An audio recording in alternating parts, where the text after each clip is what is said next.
लोके सज्जन शठपदै रह मुदा भूयात् भारत पंकजं कलिमले प्रशंसिनो श्रेयस् मूकं करोति वाचालं पङ्गुलङ्घयते गिरिं यत्कृपातमहं वन्दे परमानन्दमाधवम् जं ब्रह्मा वरुणेन्द्रो ब्रह्मर्तः अस्तवन्त्यदिव्यैस्तवै वेदै साङ्गपदक्रम उपनिषदै गायन्ति यमसानम् ज्ञानाय तद्गतेन मनसा पश्यन्ति यमयोगिनो शान्तं न विदुषुरसुरगणा देवाय तस्मै नमः देवाय तस्मै नमः। ॐ सहना भवतु सहनो भुनक्तु सह वीर्यं करवावहै तेजस्विनामधीतमस्तु मा विद्विषावहै। ॐ शान्तिः शान्तिः शान्तिः। अखण्डमण्डलाकारं व्याप्तं येन चराचरं तत्पदं दर्शितं येन तस्मै श्रीगुरवे नमः। अज्ञानतिमिरान्धस्य ज्ञानाञ्जनशलाकया चक्षुरुन्मीलितं येन तस्मै श्रीगुरवे नमः। गुरुर्ब्रह्मा गुरुर्विष्णु गुरुर्देवो महेश्वर गुरु साक्षात् परं ब्रह्म तस्मै श्री गुरुवे नमः। त्वमेव माता च पिता त्वमेव बन्धो च सखा त्वमेव विद्या द्रविणं त्वमेव सर्वं मम देवदेव। गजाननं भूतगणाधिसेवितं कपिध्वजम्बो फलचारुभक्षणम् उमाशुतं शोकविनाशकारकं नमामि विघ्नेश्वरपादपङ्कजम्। अनंत श्री विभूषित श्री 1008 पंचायती महानिर्वाणी अखाड़ा के अग्रणी श्रोत्रिय ब्रह्मनिष्ठ महामंडलेश्वर एवं उत्तर प्रदेश साधु समाज के अध्यक्ष श्री गुरुदेव भगवान के चरणों में कोटि कोटि वंदन। राजगुरु आश्रम के पीठाधीश्वर श्रोत्रिय ब्रह्मनिष्ठ श्री 1008 पंचायती महानिर्वाणी अखाड़ा के आचार्य महामंडलेश्वर श्री विश्वकानंद भारती जी के चरणों में कोटि कोटि वंदन। यहाँ मंदिर में प्रतिष्ठित पंचदेवों को बारंबार वंदन करते हुए सभी भक्तजन के हृदय में एवं मातृशक्ति सभी के हृदय में विराजमान आत्मस्वरूप उस ब्रह्म को प्रणाम करते हैं। और ये कल अर्जुन का जो प्रश्न था उसी का वास्तव में यह जो गीता जी का 5वां अध्याय चल रहा है, इसका नाम तो सभी याद है ना, कर्म संन्यास। इसलिए बारंबार कर्म संन्यास, जिसको कोई भी पुस्तक जो होता है ना, पुस्तक का शीर्षक जो होता है उसी से मालूम हो जाता है इसमें क्या होगा। और फिर पुस्तक के अंदर एक अनुक्रमणिका होती है या क्या क्या उसके अंदर दिया हुआ है, उससे विशेष और थोड़ा सा बारीकी चीज मालूम हो जाती है। तो इसीलिए इस पुस्तक में गीता जी में श्रीमद् भगवद गीता में जो महाभारत से उद्धृत है 18 अध्याय का वर्णन है। 18 अध्याय 700 श्लोकों को बांटा गया है। तो हर एक अध्याय का नाम दिया गया। जैसे पहले अध्याय का नाम दिया अर्जुन विषाद। तो विषाद शब्द से ही मालूम हो जाना चाहिए इसमें अर्जुन को विषाद या शोक हुआ था, उसी का वर्णन होगा। दूसरे अध्याय में जैसे सांख्य योग नाम दिया, इसका मतलब ज्ञान का वर्णन होगा। तीसरे में कर्मयोग का मतलब कर्मयोग का वर्णन होगा।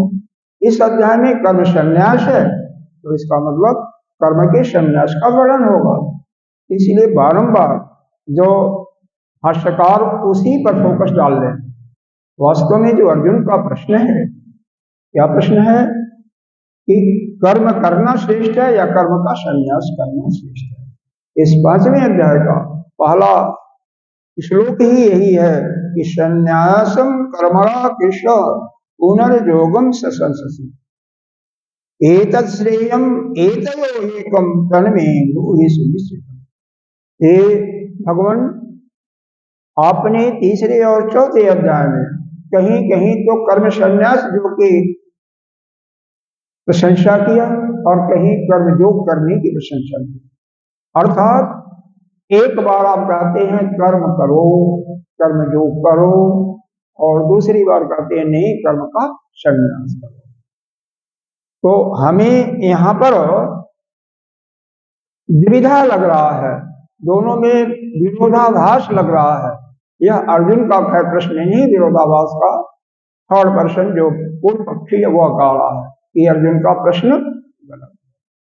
तो प्रश्न गलत है, भगवान के उत्तर से देखेंगे कि वह प्रश्न गलत नहीं है। तो यहाँ पर अर्जुन ने पूछता है कि एतत् जत श्रेयम, इनमें से जो एक श्रेष्ठ है, तन्मे गुरु सुनिश्चितम, उसको निश्चित करके अब बताइए कि कर्म छोड़ना ठीक है या कर्म का संन्यास लेना ठीक है। भगवान क्या बताते हैं?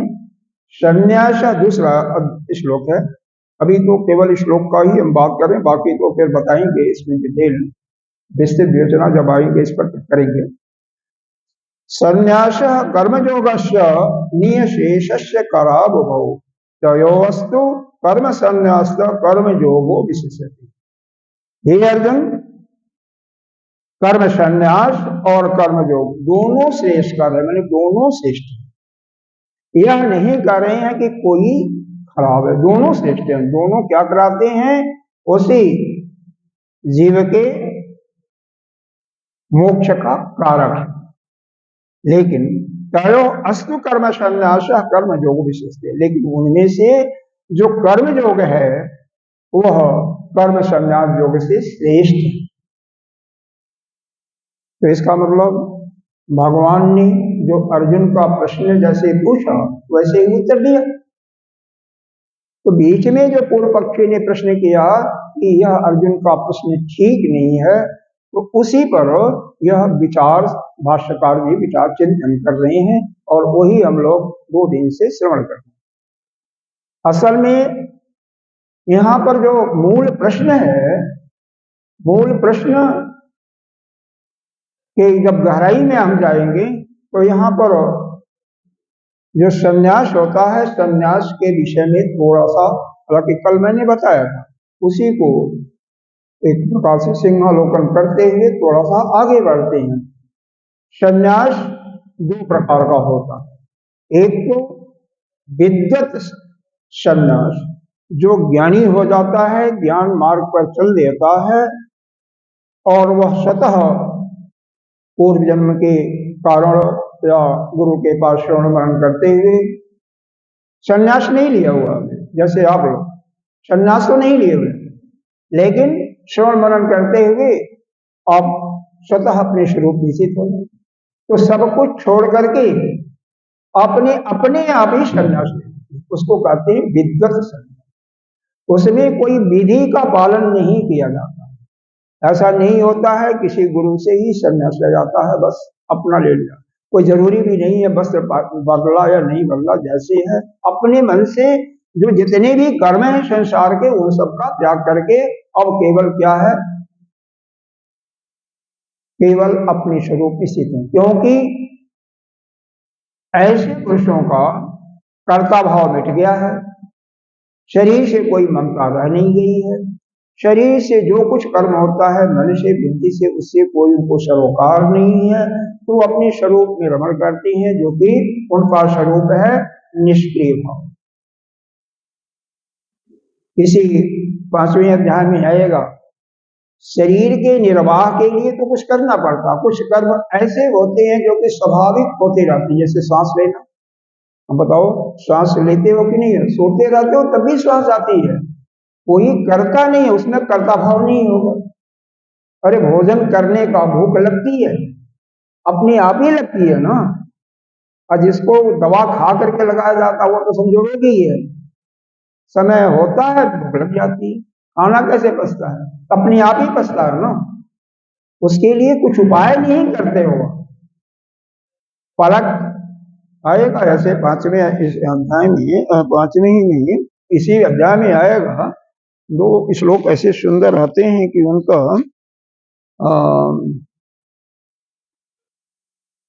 पलक झपकना, पलक खुलना, यह सब में जो है ना, स्वतः समय आने पर आपको निद्रा आ जाना नहीं होता, स्वतः आने पर आपको रोना।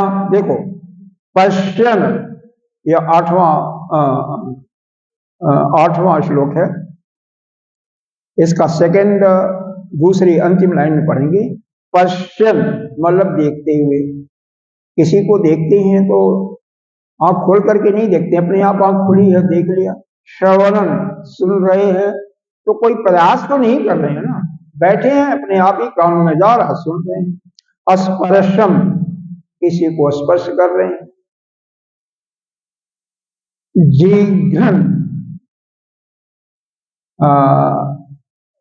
जिघ्रन शन गच्छन स्वपसन श्वसनन, मतलब यही श्वास लेना श्वास छोड़ना, कहीं जाना, भोजन करना इत्यादि। प्रलपन मतलब विलाप करना रोना, विसर्जन मल का त्याग कर रहे हैं। इस प्रकार से उन्मिषम और निमिषम पलकों का झपकना इत्यादि अपने आप ही यह सब काम होता है, इसमें न तो कर्ता भाव होता है और न तो कोई कुछ।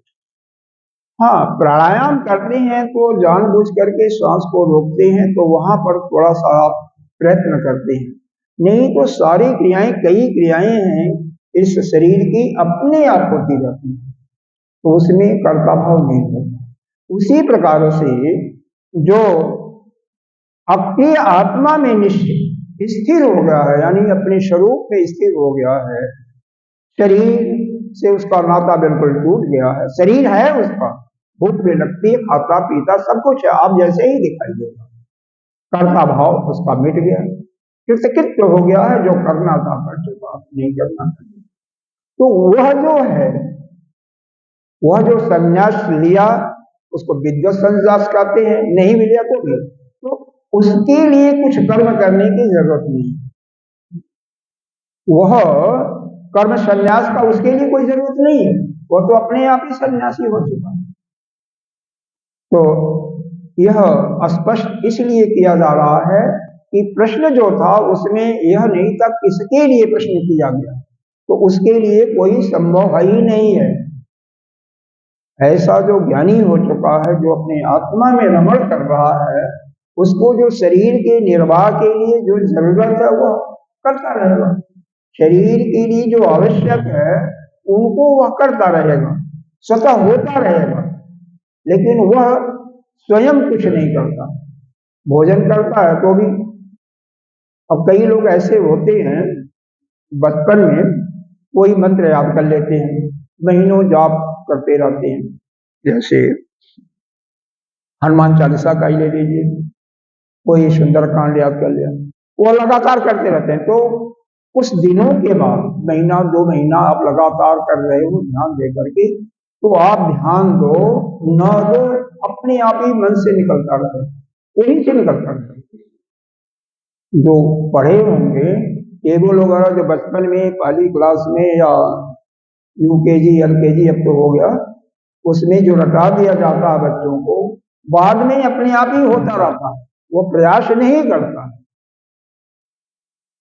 बिना प्रयास के अपने आप स्वतः वो होता है। यही बात है जो इस शरीर से बिल्कुल अलग हो चुका है। अलग का मतलब है यही बात, शरीर भी साथ है, मन भी है, वाणी भी है, लेकिन उसको अपना, उससे एक नाता तोड़ दिया, किनारा कर दिया है, मतलब उसको अपना नहीं मान रहा है, और उसका है भी नहीं, आपका भी अपना नहीं है, और अपने निष्क्रिय स्वभाव में रमण कर रहा है, मतलब अपने स्वरूप में जो नित्य शुद्ध बुद्ध मुक्त आत्मा है उसी में रमण। उसके लिए कोई कर्म संन्यास का जरूरत नहीं, न कोई कर्म संन्यास की जरूरत है, न कोई कर्म योग की जरूरत। तो यहाँ पर यह स्पष्ट किया हुआ इस सारे चिंतन में उसके लिए तो कोई जरूरत है ही नहीं है, उसके लिए प्रश्न तो है ही नहीं। क्योंकि पूर्व पक्षी ने पूछा था ना कि उसके लिए संन्यास कर दिया था, उसके लिए तो कोई आवश्यकता ही नहीं। फिर एक होता है जो सन्यासी हम लोगों जैसे, यह ज्ञान प्राप्त के उद्देश्य से विधि विधान पूर्वक गिरजा हवन करके और किसी योग्य गुरु से संन्यास लेते।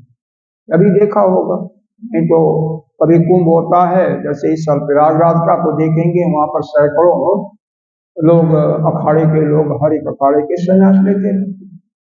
तो उसमें जो लेते हैं उनका कर्म संन्यास होता है, लेकिन कर्म संन्यास किसका हुआ?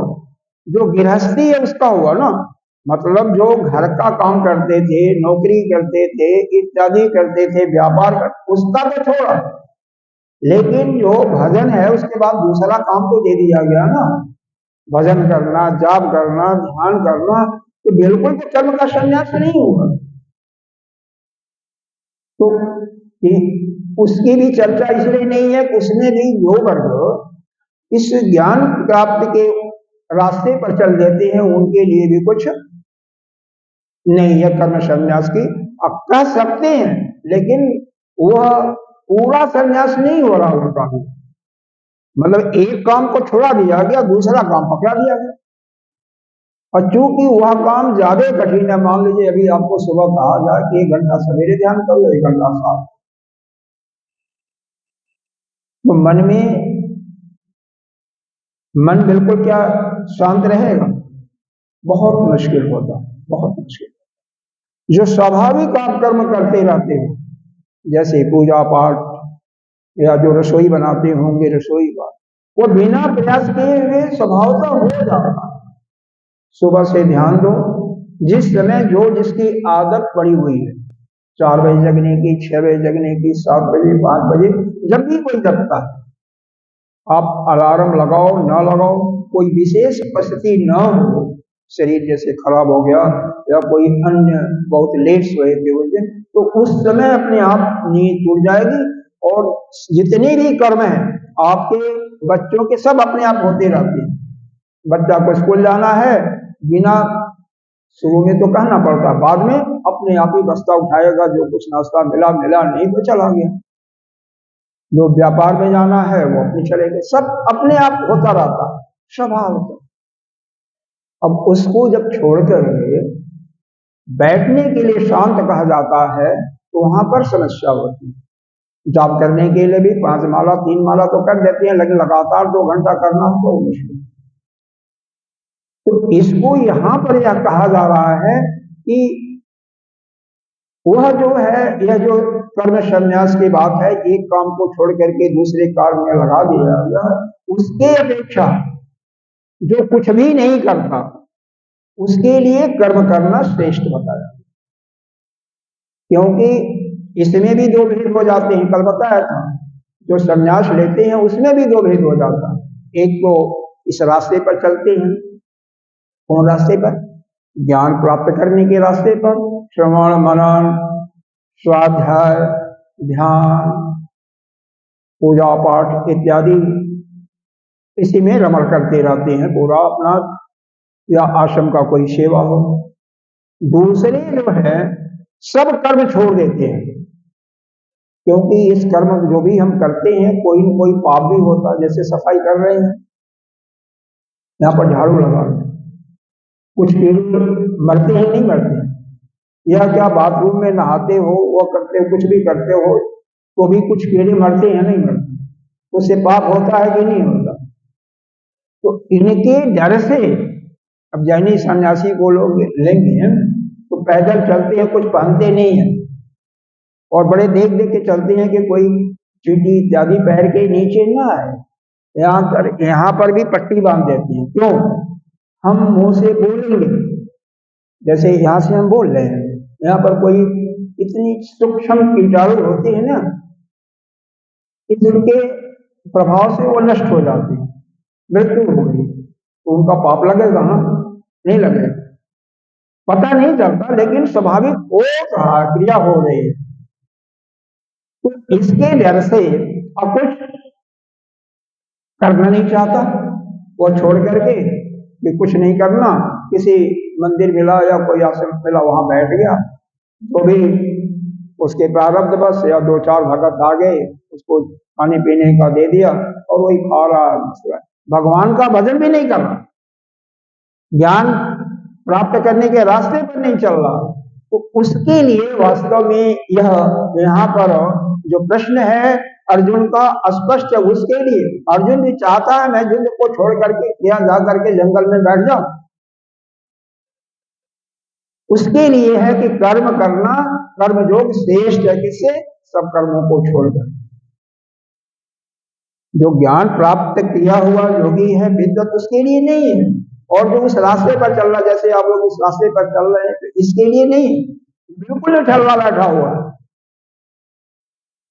कि कर्म करने से तो पाप लगते हैं, और उससे जंगल, बहुत से ऐसे भी होते हैं जंगल में, हमारे पहले के जो ऋषि मुनि होते हैं जंगल में जाकर के पूरी तपस्या करते थे, तो उनकी बात छोड़ दीजिए, लेकिन वैसे घर छोड़ करके जैसे कुछ बच्चे होते हैं ना, भाग जाते हैं, कहीं तीर्थ स्थान में गए और वहां पर कहीं अगर खाने पीने का रह गया तो वहां पर रह भी जाते हैं, फिर वहां से मन कुछ का तो घर आ जाते हैं।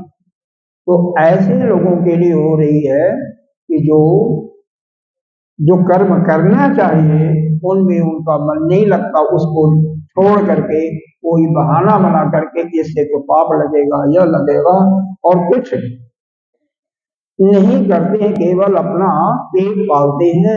उनके लिए कहा गया है कि उसके अपेक्षा कर्म करना श्रेष्ठ है। कर्म जो संन्यास ले लिया है वो ठीक नहीं है, बल्कि कर्म जो उनके लिए श्रेष्ठ है। आप हरिद्वार में जाओगे तो यह लाल कपड़ा है ना, एक प्रकार से सन्यासियों का, वैसे लेकर के बहुतों को पाओगे कि उनका अगर कहीं बैठ करके किसी को देखो तो हजारों की संख्या में मिलेंगे कि उनका काम ही है कहाँ मिल रहा है, क्या बोलते हैं, चाय, कहाँ भोजन मिल रहा है, कहाँ पर दक्षिणा मिल रहा, बस उसी में पड़े रहते हैं।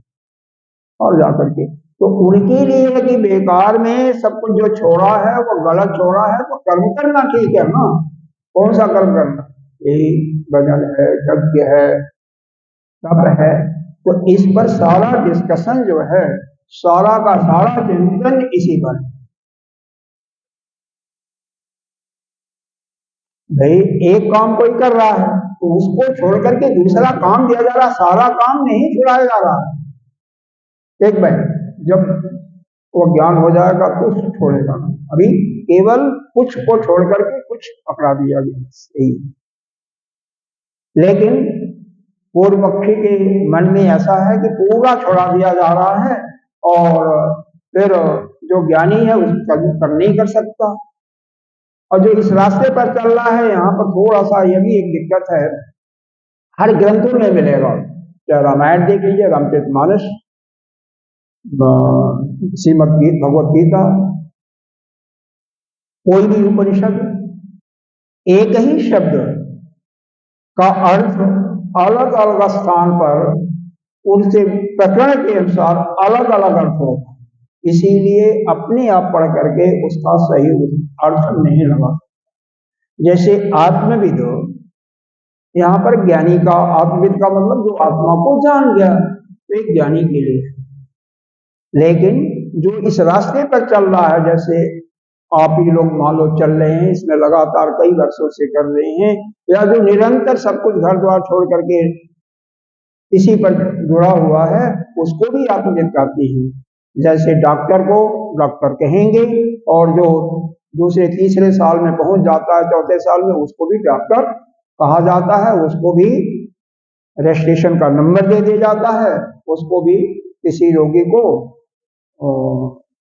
मतलब क्या कहते हैं उसको, जो डॉक्टर लोग लिखते हैं, मतलब उसको सलाह एडवाइस दे सकता है किसी भी रोग के लिए क्या करना चाहिए, तो उसको भी डॉक्टर कहते हैं ना, अभी हुआ नहीं है, वैसे ही जो ज्ञानी हो चुका है उसकी बात अलग, जो नहीं हुआ है उस रास्ते पर चल रहा उसको भी खा दिया।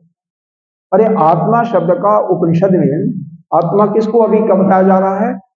आपका निर्गुण निष्क्रिय, कुछ करता भी नहीं है, न कुछ बोलता है, न कोई निराकार है, कोई रूप नहीं है, कोई अवयव नहीं है, कोई चिंतन नहीं, उसको बताया गया ना। लेकिन कई जगह ऐसा बात आएगा कि इसी को शरीर को जो लोग मानते हैं, अरे 80-90% तो शरीर को मानते हैं ना कि हम शरीर ही आत्मा है। जो विरोचन की बात आई थी तो भी शरीर को ही माना ना कि शरीर ही आत्मा है, मेरा शरीर ही आत्मा है। तो शरीर के लिए भी कई जगह आत्मा शब्द प्रयोग आया है। इसीलिए अगर उसको जो संदर्भ है उसके विषय में जो नहीं समझ पाता, केवल अपने मन से उसका अर्थ आत्मा लगा लेगा तो अर्थ का अनर्थ हो जाएगा, मतलब शास्त्र पर शंका हो जाएगी। कई जगह उसी आत्मा का अर्थ जीवात्मा के विषय में, वहां जीवात्मा नहीं लिखा होगा, लेकिन अर्थ क्या होना चाहिए? जीवात्मा, और कोई लगा ले आत्मा के रूप में तो गलत हो जाएगा।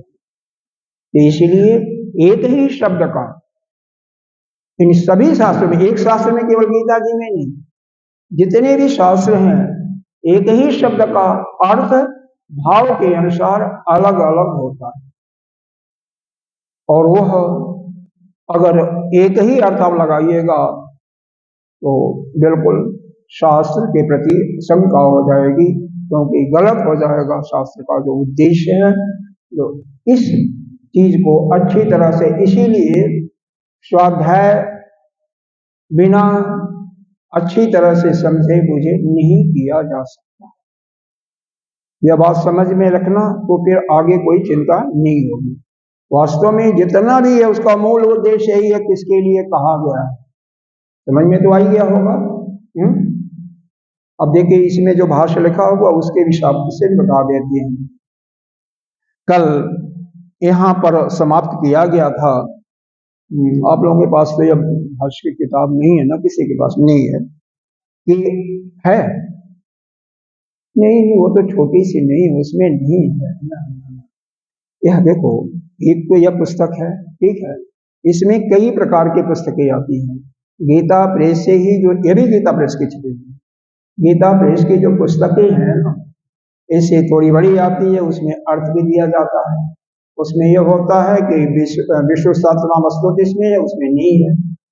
एक ऐसा भी होता है, थोड़ी इससे भी मोटी होती है, हर एक शब्दों का अर्थ भी दिया जाता है, अन्य भी दिया जाता है, उसको पद विक्षेप करके सब कुछ उसका नाम दिया हुआ है। एक सरल गीता आती है, कैसे गीता पढ़ते हैं वह भी होता है। यह शंकर भाष्य, जो जगत गुरु शंकराचार्य जी ने उस पर भाष्य लिखा है, वो अलग है। मधुसूदन सरस्वती जी का अलग भाष्य है, जिनका गुह्य दीपिका नाम है, इसी का भाष्य उनकी भी अलग पुस्तक है। शंकराचार्य जी का है, अरे शंकरानंदी जी का वो भी है। बहुत सैकड़ों हजार इस्कान वालों का है, तिन्या मिशन का भी है, हजारों सैकड़ों तो टीकाएं मिलेंगे। थोड़ा सा अंतर यह होता है कि जैसे किसी एक शब्द को, मान लो परमात्मा पर ही बोलने के लिए सबको कह दिया है भगवान कौन है या मनुष्य कौन है, तो हर एक जो उसका अपना संस्कार होगा, संस्कार, यह आवाज साफ आ रही है ना, जो अपना संस्कार होगा वह भी उसमें मिल जाएगा। हर एक का बताया भी जाके यह बोलना है, 3 लाइन या 2 लाइन दे दिया, फिर भी हर एक व्यक्ति जो कुछ कहेगा उसमें उसका कुछ अपना वाला भाव जुड़ जाएगा। जिस चीज का वह पक्षधर होगा, जो उसके स्वभाव में होगा, जिसका कईयों का स्वभाव होगा, स्नान किया उसके बाद भगवान का दीपक की आरती करना है, कुछ नहीं सोचते उसके बाद आरती को करेंगे। कुछ लोगों का नहीं, पहले पूजा करेंगे, तो वह जो स्वभाव होगा वह भी आ जाएगा।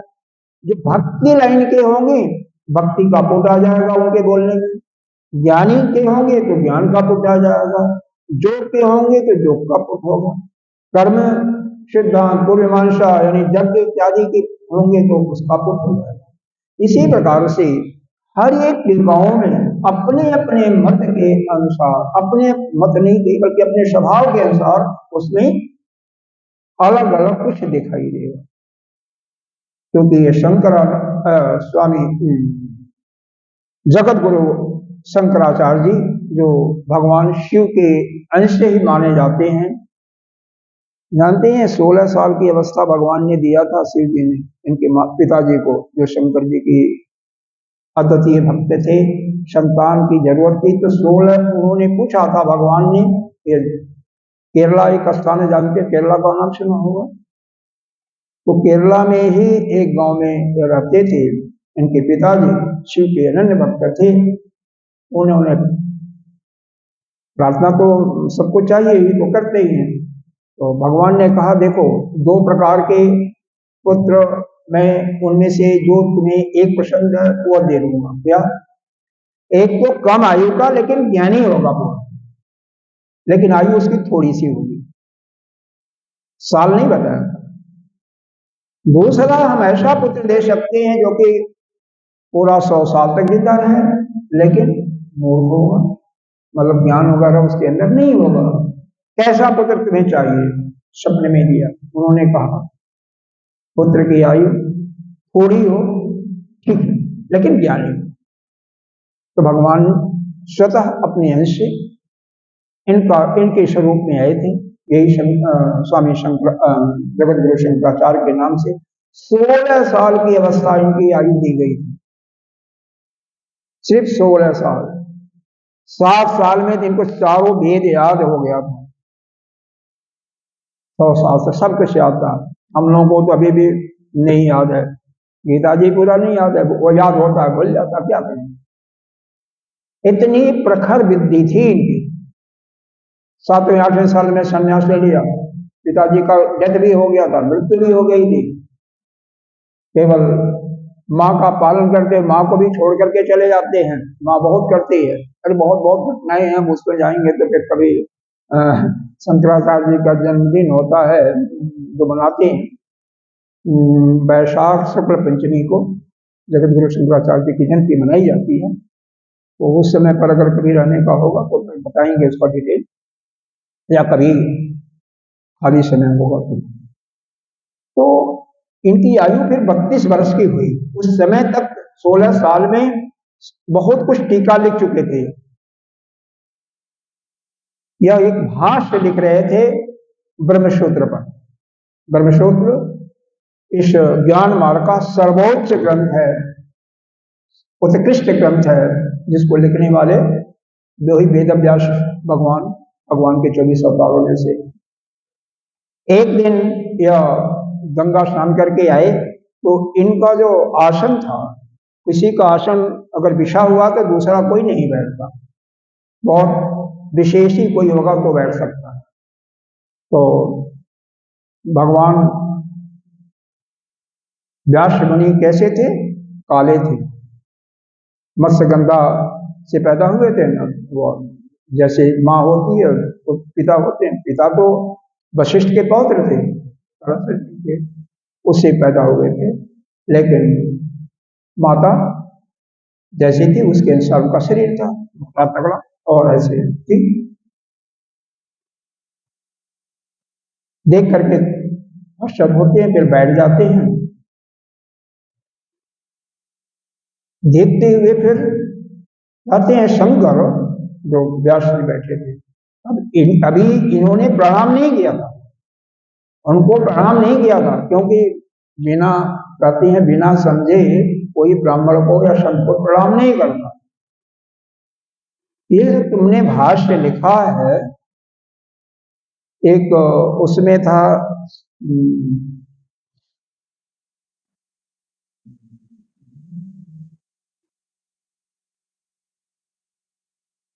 जीव का जो गति का वर्णन होता है शरीर के छोड़ने के बाद, उसके विषय में बहुत शास्त्र शुरू हो गया, कर रहे हैं, लगातार चलता रहा कई दिनों तक शास्त्र। फिर शंकराचार्य जी को संदेह होता है कि यह तो कोई विशेष मूर्ति है। फिर कहते हैं भगवान आप अपना परिचय दीजिए, क्योंकि मेरे साथ शास्त्रार्थ कोई इतना लंबे समय तक आज तक नहीं कर पाया। बताते हैं मैंने ही यह ग्रंथ लिखा है, मैं ही जानना चाहता था ये जो तुम भाष्य लिख रहे हो यह क्या सही लिख रहे हो या गलत। फिर प्रणाम करती हैं, तब जाकर वो आशीर्वाद देते हैं कि शंकर तुमने जो भाष्य लिखा है मैं उससे बहुत प्रसन्न हूं, और तुम्हारी आयु 16 साल की थी वो पूरा होने वाले थे। अब 16 साल की आयु मैं अपने तप के बल पर दे रहा हूं, और जाओ इसका खूब प्रचार प्रसार करो। तो 32 साल की आयु तक वो जिंदा। 32 साल में चार जो आपके चारों कोनों में क्या है, क्या कहते हो उसको,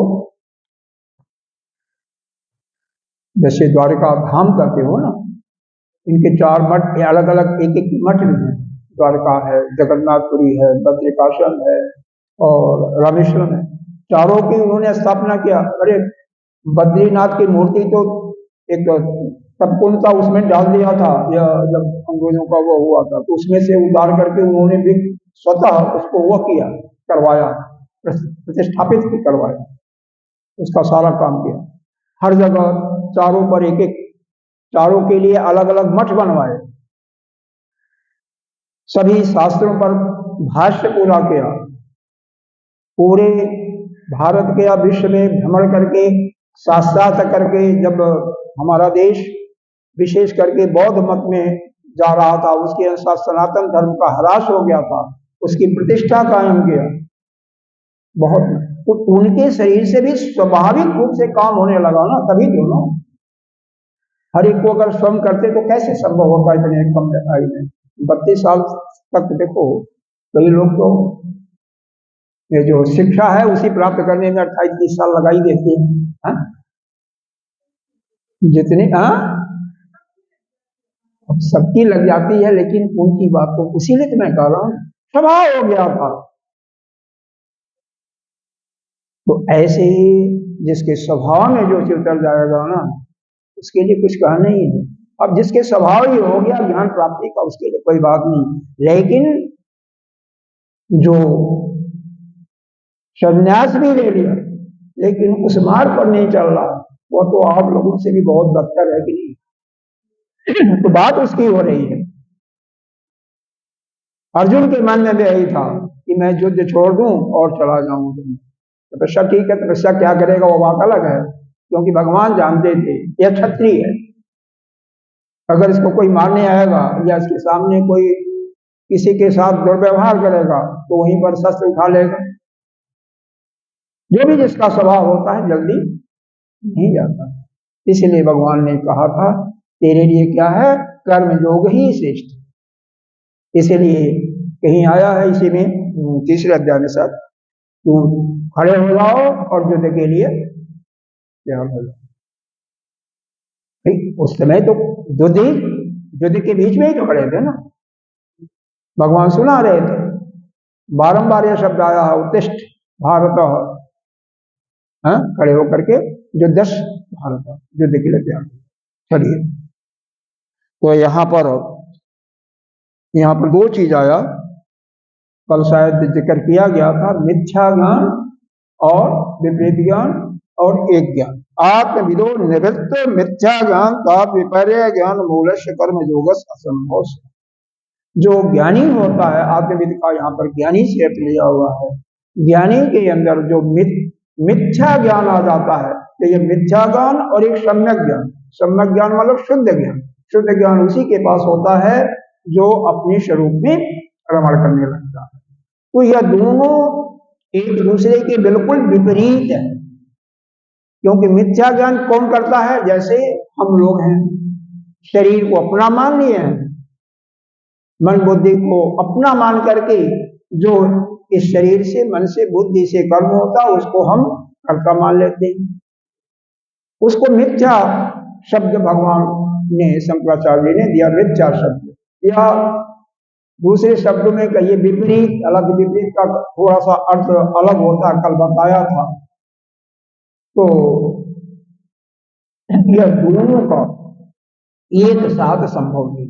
अब जिसके पास अपनी आत्मा का बोध हो जाएगा वह कभी भी शरीर को अपना नहीं मानेगा, उसके अंदर मिथ्या ज्ञान की अनुभूति कभी भी नहीं होगी। तो यही कहा जा रहा दोनों एक साथ नहीं हो सकता है। क्यों कि वह जो ज्ञानी है जन्म जन्म आदि सर्व विक्रय रहित निष्क्रियम, वह जन्म और आदि शब्द लगाया, आदि का मतलब कल बताया था, जायते अस्ति जायते वर्धते अपरमणीयते अपक्षीयते और विनश्यति। एक बार पैदा हुआ, पिंड आया, पिंड से पैदा हुआ, या दूसरे शब्द में पैदा हुआ स्थिर स्वभाव हो गया है, ये आता है, फिर बढ़ता है, फिर अवस्था का परिवर्तन होता है, बीमारी आती है, छीड़ता आती है, फिर मर भी जाता है। सभी के साथ यही घटनाएं होती हैं। तो इससे रहित हो गया जो ज्ञानी है, इस शरीर के जो विकारों से वो अलग हो गया है, और वह कैसा हो गया है, अपने निर्गुण निष्क्रिय स्वभाव में आत्मा में स्थित हो गया है। जो व्यक्ति जो इसको जानता है वही ज्ञानी, उसी को कहते हैं। ज्ञानी का यहाँ पर परिभाषा दिया कि जो यह जानता है कि यह जन्म मरण और यह क्षय विकारों से युक्त यह शरीर है, उससे मैं अलग हूँ, और मैं वह निष्क्रिय जो कुछ कर्म नहीं करता, नित्य शुद्ध बुद्ध मुक्त आत्मा, वह मैं, वह हमारा स्वभाव हुआ है। और जो इसको अच्छी तरह जानता है वही सम्यक दर्शनीन, सम्यक रूप मतलब अच्छी प्रकार से, अपात मिथ्या ज्ञानस्य, यह जो मिथ्या ज्ञान है या विपरीत जो ज्ञान होता है, इससे इसको त्याग दिया है, इसको अपास्तक हो गया, इसको छोड़ दिया है। निष्व्याप्त स्वरूप अवस्थान लक्षण, और अपने स्वभाव में जो अपना स्वभाव है उसी में वह विराजमान है, उसी लक्षण से युक्त है। सर्वकर्म संन्यास हुआ, उसी के लिए सभी कर्मों के संन्यास को कहा। यह मैंने वैसे एक बार बता दिया ना, अब मेरे ख्याल से आपको आसानी हो रहा हो, आसान हो जाए। इसको मैंने जो इसका संक्षेप में था वो सब पहले ही बता दिया, इसलिए जिससे आसानी से शब्द का अर्थ आपको समझ। उसी के लिए क्या गया है, सर्व कर्मों का संन्यास। तद विपरीत, अब तद विपरीत मतलब उसके उल्टा, उसके विपरीत में मिथ्या ज्ञान मूलक, जो मिथ्या ज्ञान का मतलब जो इस शरीर को अपना मानते हैं, उनके अंदर कर्तृत्व अभिमान, उनके अंदर कर्तृत्व का कर्ता होने का अभिमान होता है, भोक्ता होने का होता है। वह सक्रिय आत्मस्वरूप अवस्थान रूपस्य, वह सक्रिय आत्मस्वरूप क्या है, सक्रिय का मतलब अपने जीव भाव में रहते हैं, वह जीव भाव अपना लेते हैं, वो निष्क्रिय भाव में नहीं रहते हैं, वो तो जीवात्मा बन जाते हैं।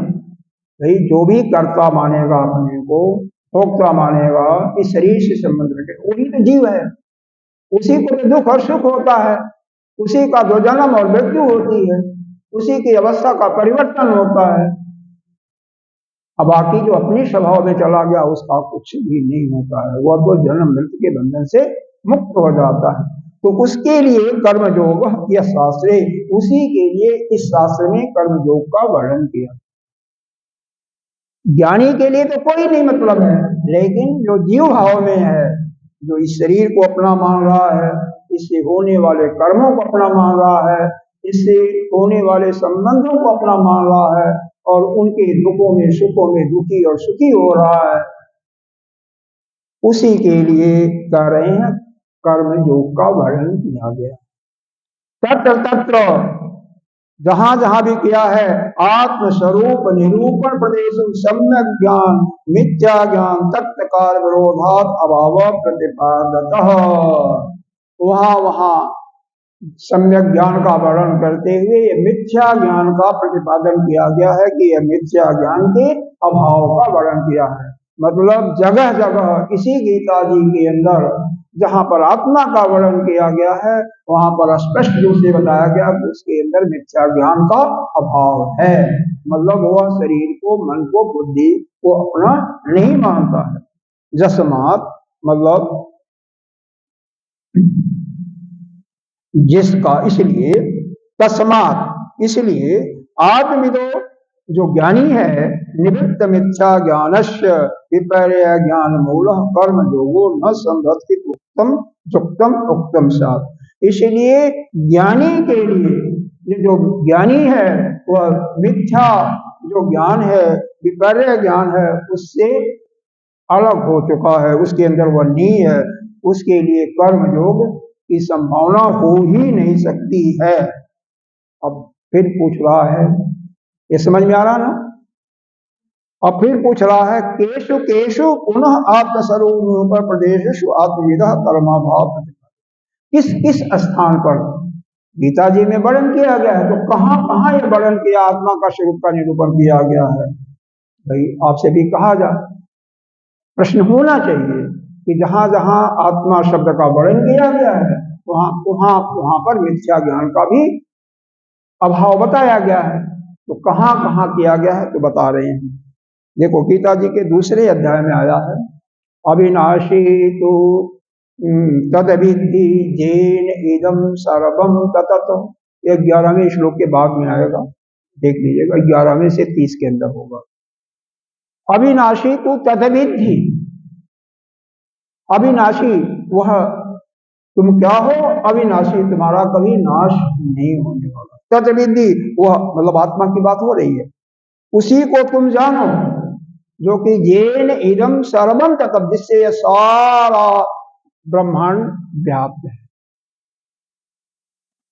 विनाश अव्यास्य न कश्चित कर्तुम अर्हसि, उसका कोई विनाश नहीं कर सकता। अच्छा फिर आगे देखिए, निवेति हंतारम, यहाँ पर आया है इसी दूसरे अध्याय में, आप देख सकती हैं 17, 18, 19 होगा। अभी इसको हम दिखाएंगे तो फिर बड़ा मुश्किल हो जाएगा, फिर तो हमारे पास समय नहीं हो पाएगा। देखिए, वेद विनाश नित्यम या अविनाशी तो तद विद्य पहले होगा, यह 17वां श्लोक है, अविनाशी तो तद विद्धि है, समझे। और 19वां श्लोक है जे ए निवेति हंतारम, ठीक है। तो इसमें यह है कि जो अब आत्मा को मरा हुआ समझता है, मरने वाला, या यह समझता है कि आत्मा मारने वाला है, यह दोनों अज्ञानी। यह आत्मा न किसी को मार सकता, यह पहले बताया गया, पिछले साल इसका वर्णन है। पिछले साल जब हम आए थे, दूसरा और तीसरा अध्याय आपको बहुत अच्छी तरीके से बताया गया था, भूल तो जाता ही है। यह तो मनुष्य का स्वभाव है।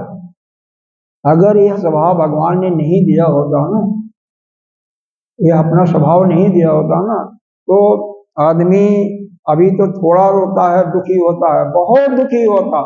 कितनी घटनाएं आपके साथ हुई होंगी इसी जन्म में, उनको सोच सोच करके वो जिंदा रह ही नहीं पाता। इसीलिए भगवान ने बहुत सोच करके भूलवा देते हैं। और जैसे ज्ञान की अग्नि जब पैदा हो जाती है, अभी बताया गया था, तो सब कुछ नष्ट जल जाता है, चाहे पाप हो चाहे पुण्य हो। उसी प्रकार से यह भूलने का स्वभाव भी है ना, ज्ञान भी भूलता है और ज्ञान भी भूलता है, सब कुछ भूलेगा। यहाँ पर जो वास्तव में अगर विद्यार्थी के रूप में इसको समझना चाहें तो नित्य प्रति उसको देखते रहना चाहिए। अरे तो पुस्तक और नई पुस्तक है तो आप तो इस वर्ष हमने शुरू किया कि वो अभी आपको यूट्यूब पर भी दे रहा हूँ, शायद इसकी माँ ने लिया था नंबर, जिसको अपने नंबर पर डालेंगे तो आ जाएगा, हम तो भेज भी देते हैं, लेकिन वैसे भी आ जाएगा। स्वामी राघवानंद का नाम डालने से खुल जाएगा, सब कुछ आ जाएगा उसमें यूट्यूब में। केवल राघवानंद सरस्वती डालेंगे तो वो दूसरा बन गया है नाम। फोटो को क्लिक करना पड़ेगा, फिर सारा आ जाएगा, फोटो आएगा फिर क्लिक हो जाएगा। तो उसको रिपीट कर सकते हैं। पान का पत्ता अगर उसको फेरो ना, पान के पत्ता को सुबह शाम बदलो नहीं तो सड़ जाएगा 2 ही दिन में।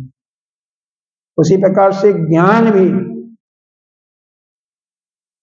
इसको बार बार एक सूत्र के रूप में दोहे के बताते थे कि घोड़े की भी ऐसे ही है, नाल जो होती है ना, उसको वहां भी अगर उसको ठीक से उसका वो न देखा जाए तो वहां भी दिक्कत होती है। पान के पत्ता को, पुस्तकें जो हैं, जो स्वाध्याय करते हो, पढ़ाया जाता है, उसको नित्य प्रति अगर फेरो नहीं ना, 2-3 दिन के बाद नहीं देखो तो भूलता जाएगा। तो जिस चीज को अपने अंदर बैठाना चाहते हो उसको स्मरण बारंबार करना पड़ेगा। हाँ, लगातार अगर महीना 2 महीना हो जाएगा फिर नहीं भूलेगा। जैसे बचपन में गिनती गिनती तो सभी लोगों को आता होगा 1 से 100। अब कोई पूछे 52 के बाद क्या आता, तुरंत बता दोगे? अब तो नहीं बोलेगा ना, अपने स्वभाव में आ जाएगा। वैसे ही यह ज्ञान जब स्वभाव में आ जाएगा तब नहीं भूलेगा, नहीं तो भूलता जाएगा। चलिए आगे बढ़िए, नहीं तो फिर समय भी बहुत बढ़ता है ना, फिर हम आगे नहीं बढ़ पाते। फिर आया एक जगह, वेद विनाशिनम नित्यम जेन अजम अव्ययम, उसके बाद ही होगा यह भी, उसी के बाद यह भी होगा। यह वहां पर है,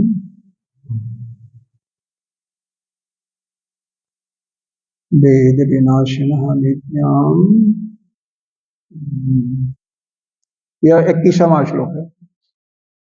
तो इस प्रकार से जगह जगह यह ज्ञानियों के लिए बताया गया है, यानी आत्मा के बारे में बताया गया है कि आत्मा कभी नष्ट नहीं होता है, और इसको जो जानता है वही ज्ञानी है। अब इसके बाद इसी में पूर्व पक्षी प्रश्न पूछ रहा है, ननु च कर्म योग अपि आत्मस्वरूप स्वरूप निरूपण प्रदेशु तत तत प्रतिपादते जत एव जथा। कह रहा है जहां जहां आत्मस्वरूप, देखो जो प्रश्न अगर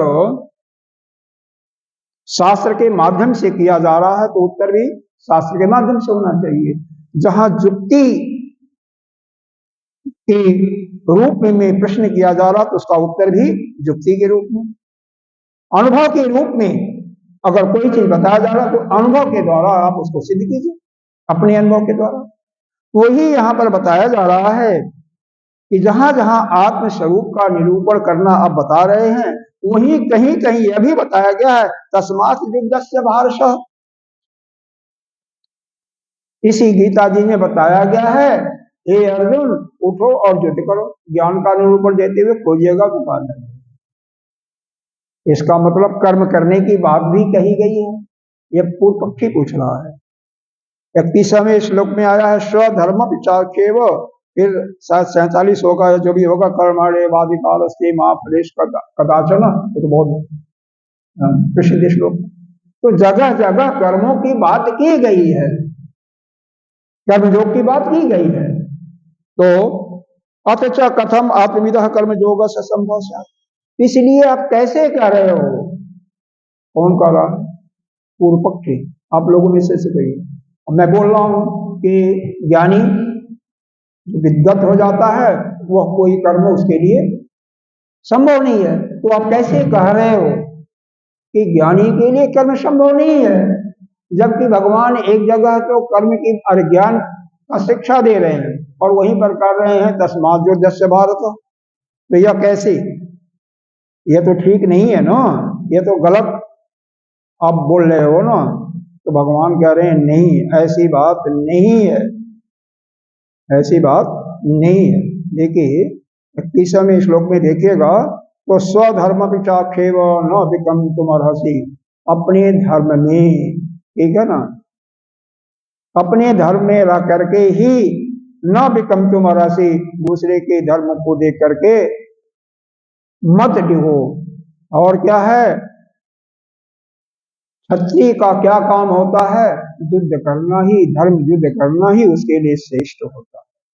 तो भाई जगह जगह भगवान ने जो है बताया तो है, लेकिन जैसा प्रकरण होता है उसके अनुसार थोड़ा सा अलग अलग उसकी बात हो ही जाती है। हाँ, इसमें कोई ऐसी बात नहीं है। अत्र उच्यते सम्यक ज्ञान मिथ्या ज्ञान तत्कार्यम विरोधा, क्योंकि भगवान कह रहे हैं पुनः उसी चीज को कर रहे हैं जो पहले बताया था कि जो अच्छी प्रकार से जिसको ज्ञान हो जाता है और जिसका मिथ्या ज्ञान मतलब जिसका शरीर से जो शरीर को अपना मानता है और दूसरा जो शरीर को अपना नहीं मानता है, दोनों को ज्ञान में अंतर है। या जब आप शरीर को अपना मानते थे तो जो आपका व्यवहार होता था, और जब आपको ज्ञान हो गया, जब शरीर को अपना नहीं मानते हो, शरीर से नाता तोड़ दिया आपने, तो जो आपका व्यवहार हो रहा है दोनों में अलग अलग हो रहा है। हाँ? तो इसमें कोई विरोध, तो इन दोनों में तो विरोध है, लेकिन फिर भी वास्तव में समझो तो कोई विरोध नहीं। क्यों? ज्ञानी का व्यवहार अलग होगा और अज्ञानी का व्यवहार अलग होगा। ज्ञानी अज्ञानी जिस समय ज्ञान हो जाता है उसी समय वह ज्ञानी हो जाता है, जिस समय उसका कर्ता भाव भोक्ता भाव छूट जाता है उसी समय वह ज्ञानी हो जाता है, और जब तक नहीं छूटता तब तक नहीं। फिर भगवान बता रहे हैं तीसरे अध्याय का तीसरा श्लोक, ज्ञान योगेन सांख्यानाम कर्म योगेन योगिनाम इति अनेन सांख्यानाम आत्म तत्वविदाम अनात्म वित्त कर्तिक कर्म योग निष्ठा तो निष्क्रिय आत्मा स्वरूप अवस्थान लक्ष्या ज्ञान योग निष्ठाया पृथक करना। तो कह रहे हैं आत्म तत्व जो ज्ञानी है उनको क्या किया, या जिनकी बुद्धि प्रखर है तेज है उनको भगवान ने कहा ज्ञान योग की तरफ चलो, ज्ञान योग का प्रतिपादन करो। और जो जिनकी बुद्धि उतनी प्रखर नहीं है उनके लिए क्या, कर्म योगो जोगी नाम, जोगियों के लिए, यानी यहाँ पर जोगियों का मतलब जोगी जो करते हैं उनका नहीं, अज्ञानियों के लिए जिनको ज्ञान नहीं है, हाँ, जिनकी बुद्धि प्रखर नहीं है उनके लिए क्या बताया, कर्म योग का वर्णन। तो यही है ना शब्द। अब जोगी शब्द कहा जाए तो अगर आप उसका अर्थ जोगी लगा लेंगे तो बहुत घोर अपराध हो जाएगा। तो प्रकरण के अनुसार किस चीज का संदर्भ है, कौन संदर्भ चल रहा उसके अनुसार शास्त्र में अलग अलग। जोगी का अर्थ ज्ञान जोगी भी है, भक्त योग जो भक्ति करते हैं उनका भी हो सकता है, और जो योग करते हैं वास्तव में योग का नाम ही बहुत बड़ा है। जहां जो भी रास्ते, जो भी साधन इस आत्मा को परमात्मा से मिला देने का काम करते हैं वही जो करते ही आत्मा को परमात्मा से, तो इसके लिए कई विधाएं हैं ना, कई साधन है ना। अरे भक्ति योग है वो भी तो साधन है। भगवान का जब अनन्य चिंता है तो माम जे जना पर उपासते ऐसा नित्य भक्ता नाम योग भगवान ने स्वतः कहा है ना।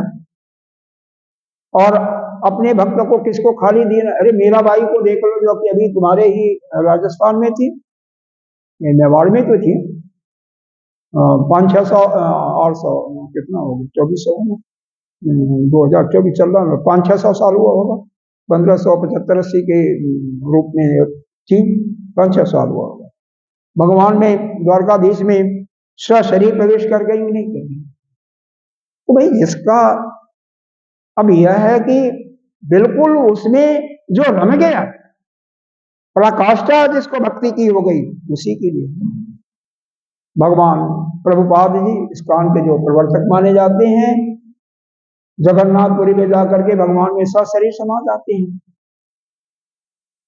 भक्त ध्रुव कितना था, 5 साल का 6 साल का, भगवान का दर्शन किया कि नहीं। लेकिन ऐसा नहीं है कि 5-6 साल का बालक 6 महीने तपस्या करके पा, अरे जन्म जन्म का तपस्या किया हुआ था, एक जन्म का नहीं था। जब ऋषि मुनि विरोध करते हैं कि भगवान आप अन्याय करते हो, आप समदर्शी नहीं हो, उस एक बालक को तुमने 6 महीने में दर्शन दे दिया और हम लोग तो कितने जन्म होगा। तो भगवान कहते हैं अच्छा आओ मेरे साथ, ले जाते हैं, कहते देखो क्या दिखाई दे रहा है, एक पर्वत, कहते हैं महाराज ये तो हड्डियों का पर्वत है देखो। तो कहते हैं ये हड्डियों का पर्वत है उसी ध्रुव का, कितने जन्मों में उसने तपस्या किया था तब जाकर के उसको ऐसा नहीं है। तो कोई भी रास्ता कोई भी साधन इतना आसान नहीं। अरे कहीं भी अगर कोई स्कूटर से जा, कोई साइकिल से जा, कोई गाड़ी जा, तो कोई हर एक रास्ते इतना सुगम नहीं है। कहीं साइकिल भी बिगड़ गई तो टाइम लगेगा। अब कोई पैदल ही जा रहा, पैदल वाला बिल्कुल सबसे फिर भी अच्छा होगा। आजकल भी नहीं, क्यों? जहां थक गया वहीं सो जाएगा, जो मिलेगा वही खा लेगा है? लेकिन आजकल तो दूरगामी हो गया, हवाई जहाज इत्यादि हो गए, तो